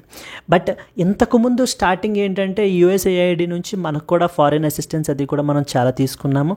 But over a period of time మనకి ఏంటంటే కనుక ఫండ్స్ అనేటువంటిది మనకి తగ్గిపోయాయి అనమాట. అంటే మనం యాక్సెప్ట్ చేయడం కూడా మనకైతే కనుక తగ్గిపోయింది. దానివలన ఇండియా మీదన అంత ఎక్కువ ఇంపాక్ట్ అయితే కనుక ఏమీ ఉండదు అని చెప్పేసి మనకైతే చెప్తున్నారు. బట్ కానీ countries like Afghanistan, Nigeria, Syria, Yemen, south Sudan ఈ దేశాలన్నీ కూడా చాలా సివియర్గా ఇంపాక్ట్ అయితే కనుక అవుతాయి. ఎందుకంటే హెచ్ఐవి పేషెంట్స్ అయితే కనుక ఉన్నారు చాలామంది. సో దానికి సంబంధించినటువంటి అరౌండ్ వీళ్ళు చెప్పేటువంటి ఎస్టిమేట్ ప్రకారం తీసుకుంటే million people, more than 6 million people could die from HIV and AIDS in the next 4 years if Mr. Trump's administration pulls its global funding for programs, the UN AIDS agency said on February 7th. రాబో 4-5 సంవత్సరాల్లో మనకి ఏంటి అని అంటే కనుక 6 మిలియన్ల మంది people యొక్క హెచ్ఐవి వల్ల అయితే కనుక చనిపోతారు ఇఫ్ వీళ్ళు యునైటెడ్ స్టేట్స్ ఆఫ్ అమెరికా యొక్క ఫండింగ్ అనేటువంటిది ఆగిపోతే కనుక అని చెప్పేసి. ఇప్పుడు మీరు చూస్తే చాలా డెసిషన్స్ తీసుకుంటున్నారండి. వరల్డ్ హెల్త్ ఆర్గనైజేషన్లోంచి బయటకు వచ్చేసారు, ప్యారిస్ అగ్రిమెంట్లోంచి బయటకు వచ్చేస్తున్నారు, ఇల్లీగల్ ఇమ్మైగ్రేషన్ని ఆపడానికి ప్రయత్నిస్తున్నారు, టారిఫ్స్ పెంచేస్తున్నారు, విపరీతంగా టారిఫ్స్ వేసేస్తున్నారు. సో ఇట్స్ ఆల్ ఏంటంటే అమెరికా యొక్క డొమెస్టిక్ ఇండస్ట్రీస్ని ప్రొటెక్ట్ చేయడానికి, దెన్ అమెరికా ఫస్ట్ అనేటువంటి పాలసీ అంటే more protectionist measures, inward looking అనేటువంటిది మనకైతే కనుక జరుగుతుందండి అమెరికా విషయంలో ఇప్పుడు మనకి చేసేటువంటిది. అందుకనే as part of it's decisions ఈ యొక్క USAIDకి సంబంధించి కూడా మనకైతే కనుక డెసిషన్ అయితే కనుక తీసుకున్నారు. దీనికి సంబంధించినటువంటి ఫండింగ్ అది ఫారిన్ అసిస్టెన్స్ మీద కూడా ఫ్రీజ్ అది కూడా మనకి ఇంపోజ్ చేయబడ్డం అయితే కనుక జరిగింది. This article discussed the impact of US administration's decision to halt the foreign assistance and significantly scale back the personnel in the United States Agency for International Development. అంటే అర్థం ఏంటంటే significantly scale back the personal అంటే అర్థం ఏంటంటే ఇంతకుముందు 10,000 మంది work చేస్తున్నారండి, work people ఇందులో మనకి. ఇప్పుడు దాన్ని అరౌండ్ హార్డ్లీ 300 పీపుల్కి మనకైతే కనుక తీసుకుని వచ్చేసారనమాట. So that is the biggest worry ఇక్కడ మనకి. The freeze on aid could severely affect the developmental projects, economic growth, health, education, food security, humanitarian assistance across multiple regions, particularly in the global south. So global south regionలో మనకి ఏంటంటే కనుక అంటే African కంట్రీస్లో కానీ లేకపోతే south American కంట్రీస్లో కానీ వీళ్ళందరూ కూడా చాలా సిగ్నిఫికెంట్గా మనకైతే కనుక ఇంపాక్ట్ అయితే కనుక పొందుతారని చెప్పి మనకి ఈ యొక్క ఆర్టికల్ అయితే చెప్పడం జరుగుతుంది. So US President Trump signed an executive halt order halting $40 billion in development assistance. This freeze will affect the foreign aid programs, diplomatic missions and international funding commitments avi kuda manaki etegana kaapestunnaru. And out of 10,000 staff people, only 294 are expected to be retained, thereby significantly reducing the operational capacity. So health and humanitarian aid మీదన మనకైతే కనుక impact అయితే కనుక పడుతుంది అని చెప్పి మనకైతే చెప్తున్నారు. ఎగ్జాంపుల్ మనం తీసుకుంటే president's emergency plan for AIDS relief అని ఒక ప్రోగ్రామ్ ఉందన్నమాట, దాని మీద ఇంపాక్ట్ పడుతుంది. నెక్స్ట్ ఫుడ్ సెక్యూరిటీ ప్రోగ్రామ్స్ మీద ఇంపాక్ట్ పడతాయి. Like example feed the future అని ఒక ప్రాజెక్ట్ ఉంది, water for the world act అని ఉంది. ఇవన్నీ కూడా సివియర్ ఫండింగ్ కట్స్ అయితే కనుక మనకైతే కనుక పొందుతున్నాయి. సో దాని మూలన ఏంటి అని అంటే కనుక thousands of people, even millions of people మనకి ఎఫెక్ట్ అయ్యేటువంటి అవకాశాలు ఉన్నాయని చెప్పడం జరుగుతుంది. ఎగ్జాంపుల్ కంట్రీస్ మనకి Ethiopia, Afghanistan, Nigeria, they are relying on the USAID funded HIV AIDS and maternal health related programmes. Economic development, infrastructure కూడా. అయితే ఈ యొక్క USAID మనకి ఏంటంటే ఓన్లీ ఫుడ్ సెక్యూరిటీ లేకపోతేనేమో మనకి హెల్త్ గురించే కాకుండా ఇన్ఫ్రాస్ట్రక్చర్ ప్రాజెక్ట్స్లో కూడా, ఇన్ఫ్రాస్ట్రక్చర్ డెవలప్మెంట్లోను, కెపాసిటీ బిల్డింగ్లోను కూడా మనకైతే కనుక వీళ్ళు ఫండింగ్ అనేది ప్రొవైడ్ చేస్తున్నారు. ఇప్పుడు అది కూడా మనకైతే కనుక ఆగిపోతుంది అని చెప్తున్నారు. Example it supports energy access and climate resilience programmes. Next environmental and as well as climate action as well. In South America USAID supports Amazon rain forest conservation efforts. ఇది కూడా మనకి ఏంటంటే కనుక బంద్, ఎవ్రీథింగ్ మనకి ఏంటంటే కనుక బంద్ అనమాట.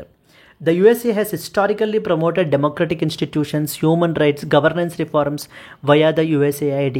So it's not that only food security, energy access, even human rights ni protect cheyadaniki, governance reforms ni carry out cheyadam gurinchi, వాటన్నిటి గురించి కూడా సిగ్నిఫికెంట్లీ గ్రాంట్స్ అయితే కనుక మనకి ప్రొవైడ్ చేసింది ఈ USAID అనే ఆర్గనైజేషన్.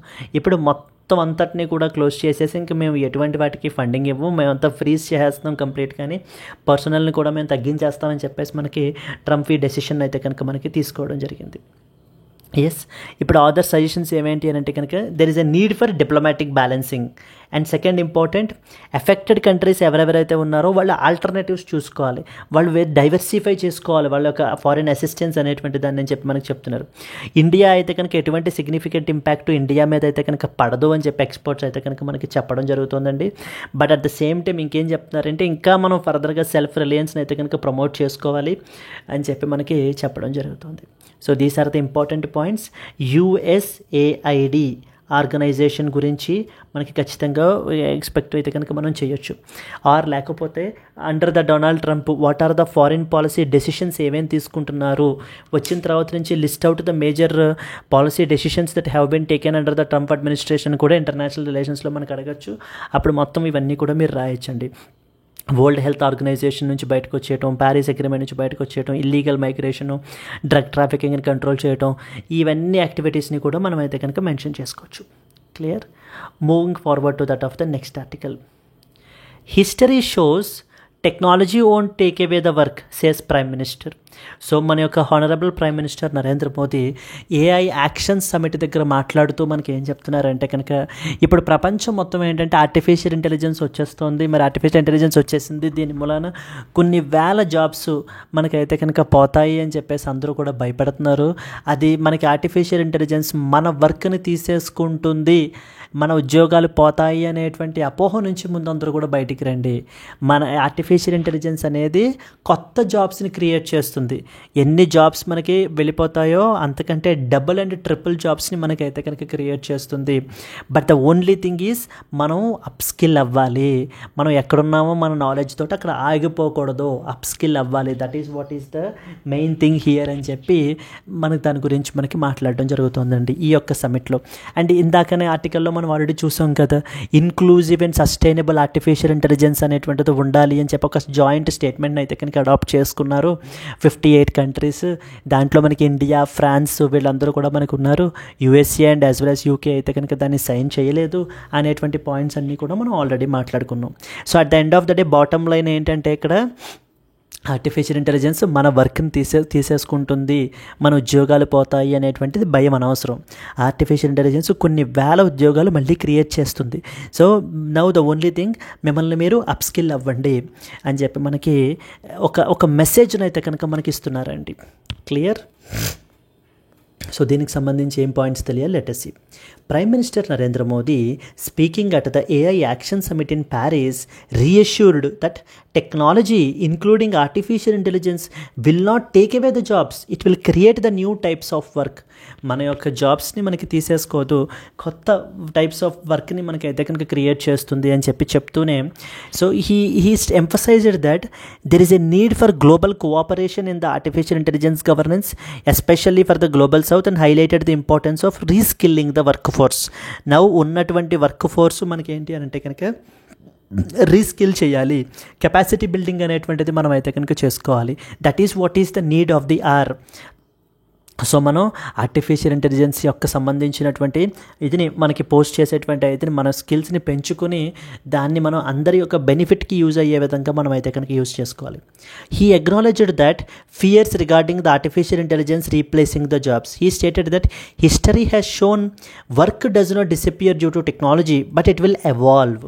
సో ఇంతకు ముందు కూడా మనకి అంతే, ఇలా ఏదైనా కొత్త టెక్నాలజీ ఏదైనా వచ్చినప్పుడల్లా కూడా సో ఉద్యోగాలు అనేటువంటివి పోతాయి, అందరూ ఇదైపోతారు అని చెప్పేసి మనకి ఏంటంటే ఫర్ ఎగ్జాంపుల్ ఇంతకుముందు కంప్యూటర్స్ అవి వచ్చినప్పుడు కూడా కొత్తలో కూడా మనకి ఏంటంటే ఈ మాన్యువల్ వర్క్స్ అన్నీ కూడా పోతాయి అని చెప్పేసి. సో బట్ అవే కంప్యూటర్స్ వల్ల అదే ఇది వల్ల ఈవెన్ మన ఇండియా వచ్చేసి టాప్ పొజిషన్లో ఉంది మనకి సర్వీస్ ఎక్స్పోర్ట్స్ విషయానికి వచ్చేసరికి. Yes, so various IT people మనకి ఏంటంటే కనుక US based projects, UK based projects వీటన్నిటి మీద కూడా మనకైతే వర్క్ చేస్తూ మన యొక్క బ్యాలెన్స్ ఆఫ్ పేమెంట్స్లో ఉండేటువంటి సర్వీసెస్ కాంపోనెంట్ని కూడా మనకైతే కనుక స్ట్రెంగ్తన్ చేస్తోంది ఇదే ఐటీ సెక్టర్. ఇప్పుడు అదేవిధంగా ఆర్టిఫిషియల్ ఇంటెలిజెన్స్ కూడా మనకి ఏంటంటే రానున్న రోజుల్లో కొన్ని వేల జాబ్స్ని మనకైతే కనుక క్రియేట్ చేస్తుంది. కాబట్టి ఎవరూ భయపడాల్సిన అవసరం లేదు మీ ఉద్యోగాలు పోతాయని అనే పాయింట్ మనకి చెప్తున్నారు. So the only thing required is reskilling and upskilling workers is necessary for adapting to the AI driven related changes. He stressed that there is a need for collective global efforts to establish AI governance. He upheld the shared values, address risks, and ensure trust. Access to AI tools must be democratized, particularly in developing nations. Artificial intelligence based tools కి సంబంధించినటువంటి accessibility only కొన్ని countries మీద దగ్గర మాత్రమే ఉండకుండా it has to be democratised. Developing nations అందరూ కూడా వాటి యొక్క బెనిఫిట్స్ని అయితే కనుక పొందాలి అని చెప్పి మనకి చెప్పడం జరుగుతుంది. అండ్ గ్లోబల్ సౌత్ కంట్రీస్ మనకి తీసుకుంటే they often lack resources. Like for example మన దగ్గర ప్రాపర్ కంప్యూటింగ్ పవర్ లేదు, నెక్స్ట్ వచ్చేసి proper talent, data sets, financial infrastructure ఇవి కూడా మనకైతే కనుక లేదు. కాబట్టి ఏంటంటే మనం ఇంటర్నేషనల్ కొలాబరేషన్స్ అనేటువంటిది పెంచుకోవాలి.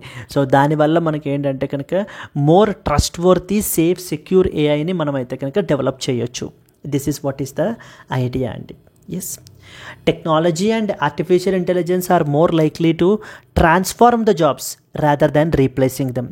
Discuss in the context of AI-driven job market changes and the importance of reskilling can be a potential mains question that one can expect. Moving forward to that of the next article. Cannot monitor from Delhi, Supreme Court says on mob lynching prosecutions.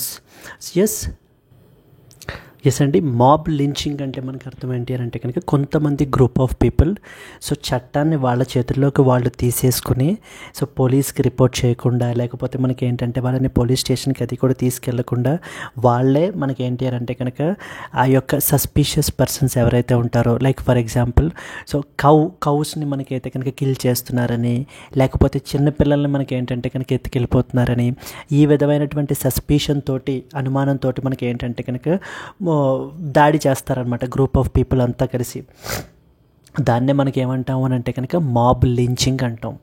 Mob లించింగ్కి సంబంధించి supreme court detailed guidelines అవి కూడా మనకి publish చేయడం జరిగింది. ఇప్పుడు 2018లో మనకి ఏంటంటే కనుక ఒక ఇంపార్టెంట్ జడ్జిమెంట్ని అయితే కనుక మనకి తీసుకుని వచ్చారండి. సో దాని పేరు ఏంటంటే తెహసీన్ పూనావాలా కేసు అని అర్థం. ఈ తెహసీన్ పూనావాలా కేసులో సిరీస్ ఆఫ్ గైడ్లైన్స్ అయితే కనుక మనకి సుప్రీంకోర్టు పాస్ చేస్తూ ఇప్పుడు ఏం చెప్తున్నారంటే, మేము మొత్తం దేశంలో జరుగుతున్నటువంటి మాబ్ లించింగ్స్ కానీ, లేకపోతే కనుక హేట్ క్రైమ్స్ కానీ, కమ్యూనల్ వైలెన్స్ కానీ, ఇవన్నీ మేము ఢిల్లీలో కూర్చొని మైక్రో మేనేజ్ చేయలేం. ఆల్రెడీ 2018లో దీనికి సంబంధించి డీటెయిల్డ్ గైడ్లైన్స్ని మనం పబ్లిష్ చేయడం జరిగింది. స్టేట్ గవర్నమెంట్స్ ఏ విధంగా ఇన్వాల్వ్ అవ్వాలి, నెక్స్ట్ వచ్చేసి పోలీస్ ఏ విధంగా మనకైతే కనుక పోలీస్ ఫోర్సెస్ ఏ విధంగా స్టెప్స్ తీసుకోవాలి అనేటువంటివన్నీ కూడా మేము ఆల్రెడీ మనం చెప్పడం జరిగింది. అండ్ ఇక్కడ ఒక కాన్స్టిట్యూషన్ రిలేటెడ్ ఒక పాయింట్ అయితే ఉందండి. సుప్రీంకోర్టు ఎప్పుడైనా కూడా ఇలాంటి డైరెక్షన్స్ మనకి ఇష్యూ చేసినప్పుడు ఆ directions they are binding on all the lower courts. So they are binding on all the lower courts. Under which article of the constitution adutaru? Article number 141 of the constitution. So that is, law declared by Supreme Court is binding on all the courts, on the lower courts, under article number 141 of the constitution. Ikkada rasaru chudandi, the 2018 judgment in the Tehseen Poonawalla has issued a series of detailed guidelines to states and their police forces to take the steps to prevent communal violence and as well as the lynchings. When directions are issued by Supreme Court, they are binding on all the courts ante compulsoryga follow avvali, and authorities across the country. Under which article number 141 of the Constitution of India. Sitting here in Delhi, we cannot monitor incidents in different areas of different states. Such a micromanagement is not feasible అని చెప్పేసి మనకి supreme court అయితే చెప్పడం జరుగుతుంది. Supreme కోర్టులో రీసెంట్గా ఒక petition అయితే కనుక వేశారు. మనకి పిటిషన్ ఏంటంటే కనుక ఈ యొక్క మాబ్ లించింగ్ విక్టిమ్స్ ఎవరైతే ఉంటారో వాళ్ళకి యూనిఫామ్ అమౌంట్ ఆఫ్ కంపెన్సేషన్ అనేటువంటిది ప్రొవైడ్ చేయాలి. అంటే ఇంక అందరికీ సరి సమానంగా మాబ్ లించింగ్ వల్ల విక్టిమ్ అయినటువంటి వాళ్ళందరికీ సరి సమానంగా కంపెన్సేషన్ అనేది ప్రొవైడ్ చెయ్యండి అంటూ ఒక పిటిషన్ అయితే వేయడం జరిగింది. దాన్ని సుప్రీంకోర్టు మనకి ఏంటంటే డిసగ్రీ చేస్తూ అలా ఎలా ఇస్తాము, depending upon the injuries that are suffered by that particular person, ఆ యొక్క విక్టిమ్ మనకి ఎన్ని ఇంజూరీస్ సఫర్ అయ్యారు అన్న దాన్ని బట్టి కేస్ టు కేస్ బేసిస్ మీదన మనకి ఇవ్వబడడం జరుగుతుంది. అది కూడా స్టేట్ గవర్నమెంట్స్ డిసైడ్ చేస్తారు. We are not here to provide you the uniform compensation. అంత మైక్రో మేనేజ్మెంట్ మేము చేయలేము. It's not even feasible. మేము ఆల్రెడీ 2018లో దీనికి సంబంధించి డీటెయిల్ గైడ్లైన్స్ అయితే కనుక ఇష్యూ చేసాం. సో దయచేసి ఆ విక్టిమ్స్ ఎవరైతే ఉన్నారో లోవర్ కోర్ట్స్ని అప్రోచ్ అవ్వండి. అంతే తప్ప మీరు ఏంటి అని అంటే కనుక సుప్రీంకోర్టు వరకు కూడా రావాల్సిన అవసరం లేదు. ప్రతి కేసుని మేము ఏంటి అని అంటే కనుక చూసేటువంటి ప్రాక్టికల్లీ నాట్ పాసిబుల్ అని చెప్పి మనకి సుప్రీంకోర్టు చెప్పడం జరుగుతుంది. ఇక్కడ మనకి తెలియాల్సింది ఏంటంటే కనుక వాట్ ఈజ్ మాబ్ లించింగ్ అనేది మనకు తెలియాలి. సో మనకి మాబ్ లించింగ్ అనేటువంటిది పీపుల్ యొక్క ఫండమెంటల్ రైట్ని ఆర్టికల్ నెంబర్ 21 ఆఫ్ ద కాన్స్టిట్యూషన్ని వైలేట్ చేస్తుంది. లాని అంటే చట్టాన్ని కొంతమంది వాళ్ళ చేతుల్లో వాళ్ళు తీసేసుకుని అవతల వాళ్ళు తప్పు చేశారు కాబట్టి మేము వాళ్ళని పనిష్ చేస్తున్నాము అనేటువంటి ఇదితోటి ఎవరో చట్టాన్ని వాళ్ళ చేతుల్లోకి తీసుకోకూడదు. వాళ్ళని ఇమీడియట్గా నియర్ బై లా ఎన్ఫోర్స్మెంట్ ఏజెన్సీస్కి అప్పచెప్పాలి. అప్పుడు కోర్ట్సు, పోలీసు ఈ వ్యవస్థ అంతా కూడా చూసుకుంటుంది. అందుకుంది ఈ వ్యవస్థ అంతా అని చెప్పి మనకి సుప్రీంకోర్టు దీని మీద చెప్పడం జరుగుతుందండి. I hope you are clear. And అలాగే ఆర్టికల్ 141 ఆఫ్ ద కాన్స్టిట్యూషన్ దేని గురించి మాట్లాడుతుందనే తెలియాలి. మనకి సుప్రీంకోర్టు అనేటువంటిది highest court in our country అండి. సో ఏదైనా సరే చట్టాన్ని డైరెక్షన్స్ ఇష్యూ చేసినా, గైడ్ లైన్స్ ఇష్యూ చేసినా ఇవన్నీ కూడా లోవర్ కోర్ట్స్ మీద బైండింగ్ అనమాట. అవన్నీ అదే పాయింట్ రాశారు. Article number 141 of the Constitution says that the directions issued by Supreme Court are binding on all the courts and other authorities across the country. Clear? So let us read some important points. The Supreme Court of India, while hearing a petition filed by National Federation of Women, వీళ్ళు మనకి file చేశారనమాట, stated that it cannot micromanage the criminal prosecutions related to mob lynching and communal violence in different states from the ఢిల్లీలో కూర్చుని మేము micro management అయితే కనుక మేము చేయలేం కదా. So that is not practically possible. దీనికి సంబంధించి మేము ఆల్రెడీ డీటెయిల్ గైడ్లైన్స్ పబ్లిష్ చేసాం, దయచేసి ఫాలో అవ్వండి అని చెప్పి మనకి చెప్తున్నారనమాట. The court urged the victims, mob lynching వల్ల ఎఫెక్ట్ అయినటువంటి వాళ్ళందరూ కూడా ఏంటంటే approach the local courts and state authorities for justice as per the 2018 Tehseen Poonawalla judgement. ఇది స్ట్రైట్ అవే మనకి ఇలా అడుగుతారండి. Tehseen Poonawalla judgement 2018 is associated with అని చెప్పేసి మనకి అడగడం జరుగుతుంది. Where the supreme court has given the detailed guidelines to that of the directions to that of the states and as well as police forces regarding how to prevent this mob lynchings and communal వైలెన్స్ని next వచ్చేసి mob లించింగ్స్ని ఎలా prevent చేయాలి అనేటువంటిది ఈ యొక్క guidelines మనకి issue చేయబడడం జరిగింది. So supreme court stand on monitoring the cases. A bench led by Justice B.R. Gawai ruled that Supreme Court cannot oversee individual mob lynching cases across the India. Victims must approach the local courts and state authorities for redressal of their grievances. The 2018 Tehseen Poonawalla case has already issued guidelines for law enforcement to handle the hate crimes effectively. వీటిని ఎఫెక్టివ్గా handle చేయడం గురించి మనకి ఏంటంటే కనుక already detailed guidelines అయితే కనుక provide చేశారని మనకి చెప్పడం జరుగుతుందండి. సో కంపెన్సేషన్ మనకు తీసుకుంటే the petition sought uniform compensation for all victims of mob lynching. ఈ యొక్క ఫెడరేషన్ వాళ్ళు మనకి వేసినటువంటి పిటిషన్ ఏంటంటే కనుక మాబ్ లించింగ్ వల్ల ఎఫెక్ట్ అయినటువంటి విక్టిమ్స్ అందరికీ కూడా యూనిఫామ్గా ఒకటే కంపెన్సేషన్ అయితే కనుక ప్రొవైడ్ చేయండి అని మనకు చెప్తున్నారు.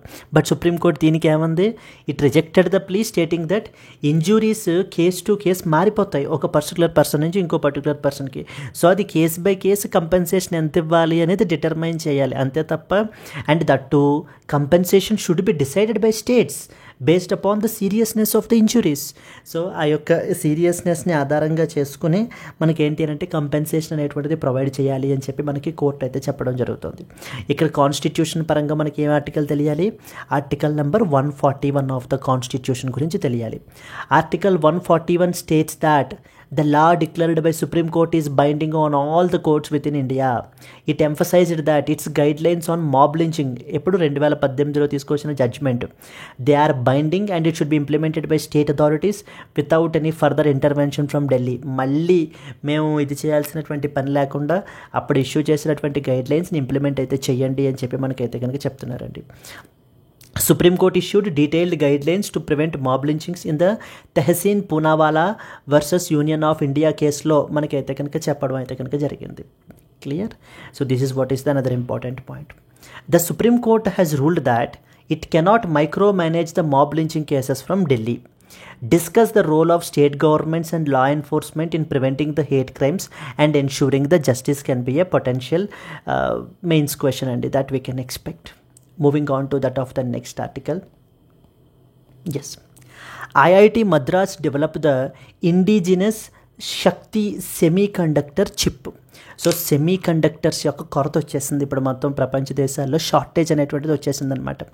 మనము ఆత్మనిర్భరత, self reliance or make in India అనేటువంటిది ప్రమోట్ అయితే కనుక మనం చేస్తున్నాము. దానికి ఒక మేజర్ మైల్ స్టోన్గా రీసెంట్గా మనకి ఐఐటి మద్రాస్ వాళ్ళు ఇండిజినియస్గా ఈ యొక్క శక్తి అనేటువంటి సెమీ కండక్టర్ని చిప్ని మనకైతే కనుక డిజైన్ చేయబడడం జరిగింది. అదే పాయింట్ రాశారు చూడండి. The Indian institute of technology IIT Madras and Indian Space Research Organization ISRO, they have developed an indigenous aerospace quality Shakti based semiconductor chip. మనకి ఈ ప్రాజెక్ట్ని మద్రాస్ ఐఐటి మద్రాస్ యొక్క డైరెక్టర్ వి కామకోటి గారు మనకైతే కనుక లీడ్ అయితే కనుక చేశారు. మనకి at the Pratap Subrahmanyam centre for digital intelligence and secure hardware architecture in the institute's computer science and engineering department అండర్లో మనకైతే కనుక దీన్ని చేయబడడం జరిగింది. ఈ శక్తి అనేటువంటి దాన్ని మనకి ఎవరు బ్యాకింగ్ ప్రొవైడ్ చేస్తున్నారంటే ministry of electronics and as well as information technology వాళ్ళు మనకి బ్యాకింగ్ అయితే ప్రొవైడ్ చేయబడడం జరుగుతుంది. It AIIMS to promote indigenous development of microprocessor based products that offer best in class security and visibility for users adopting the RISC-V technology. ఇది మనకి ఏం చేస్తుంది అని అంటే కనుక మల్టిపుల్ డొమైన్స్లో మనకి వీటి యూజెస్ అయితే ఉన్నాయండి. లైక్ ఐఓటీ అంటారు. ఐఓటీ అంటే ఇంటర్నెట్ ఆఫ్ థింగ్స్ అండర్లోను, నెక్స్ట్ వచ్చేసి స్ట్రాటజిక్ పర్పస్లోను. సో డిఫరెంట్ అప్లికేషన్స్లో మనకి ఏంటి అని అంటే కనుక ఈ యొక్క చిప్స్ని, మైక్రో చిప్స్ని మనకైతే కనుక మనం సెమీకండక్టర్ చిప్స్ని అయితే కనుక యూజ్ చేయొచ్చు.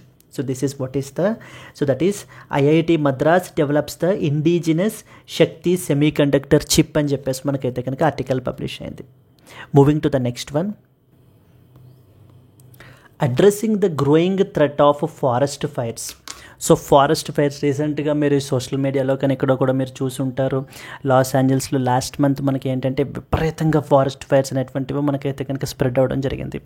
ఈ ఆర్టికల్లో ఫారెస్ట్ ఫైర్స్ గురించి అసలు what are the important factors which are responsible for this forest fires అంటూ కొన్ని ఇంపార్టెంట్ పాయింట్స్ని మనకైతే కనుక మెన్షన్ చేయబడడం జరిగిందండి. Let us discuss the important points.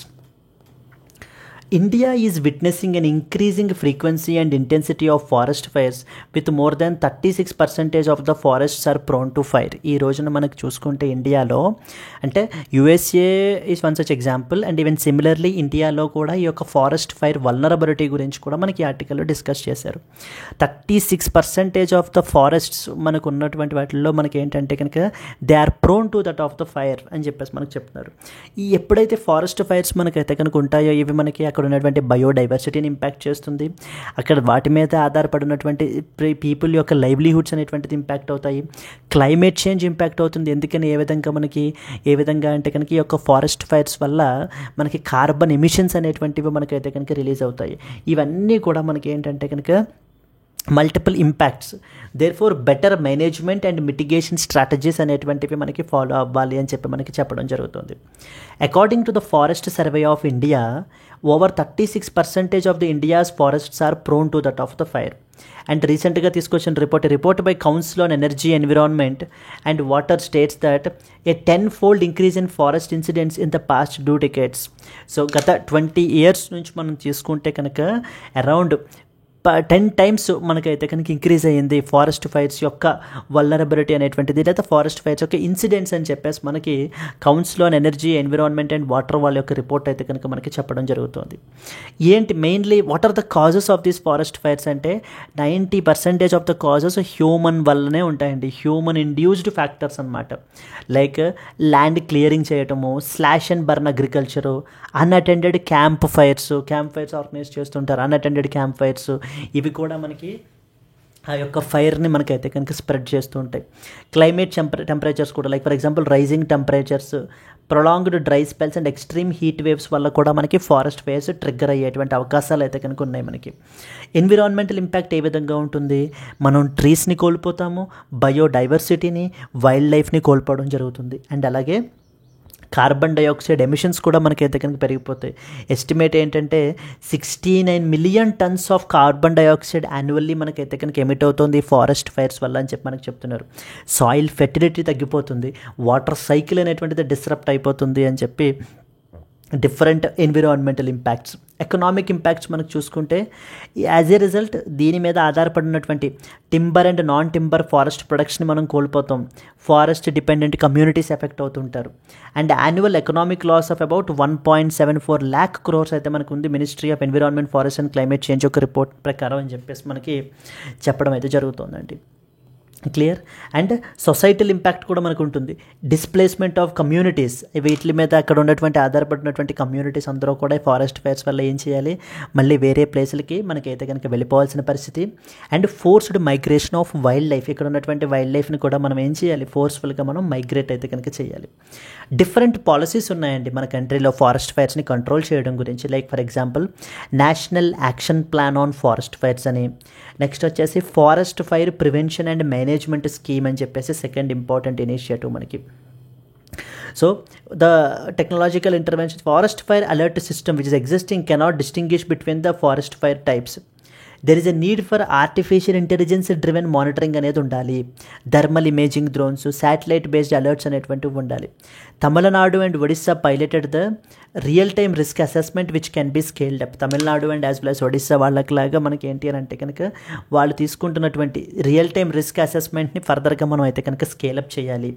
Community based సొల్యూషన్స్ని మనం ప్రమోట్ చేయాలి, ఎందుకంటే లోకల్ కమ్యూనిటీస్ని ఇన్వాల్వ్ చేయాలి. They are more aware of the situations. So వాళ్ళకి ఏంటి అని అంటే కనుక ఇంకా ఎక్కువ తెలుస్తుంది లోకల్ ఇది, కాబట్టి వాళ్ళని మోర్ అండ్ మోర్ మనం అయితే కనుక ఎంగేజ్ చేయాలి. సెల్ఫ్ హెల్ప్ గ్రూప్స్ని మనం ఏంటి అని అంటే కనుక రోపిన్ చేయాలి. సో దాన్ని అలాగని చెప్పేసి మనకి చెప్పడం జరుగుతుందండి. అండ్ అలాగే నేపాల్ వాళ్ళ యొక్క కమ్యూనిటీ ఫారెస్ట్ ప్రోగ్రామ్ నుంచి, ఇండోనేషియా వాళ్ళ యొక్క ఫైర్ ఫ్రీ విలేజ్ ప్రోగ్రామ్ని కూడా మనం చూసి మనం అయితే కనుక నేర్చుకోవాలని చెప్పి మనకి ఇక్కడ ఆథర్ అయితే కనుక మాట్లాడడం జరుగుతుంది. Clear. So the different policy makers, scientists, civil society, local communities, they all must work together. Clear. These are the important points which are associated with that of the forest ఫైర్స్కి సంబంధించి. Moving on to that of the next important article. Yes అండి, coming to the today's question.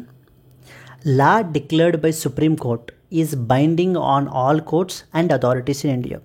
It is mentioned in which article of the Constitution of India? Article 140, 141, 142 and as well as 143 of the Constitution. So if you know the answer, please comment your answer and alage if you have liked the video, please to like it and share it to your friends as well. Thank you so much for being here up till here, and let's meet again in the next Hindu news analysis. Until then, happy learning, all the best. Bye bye Andy.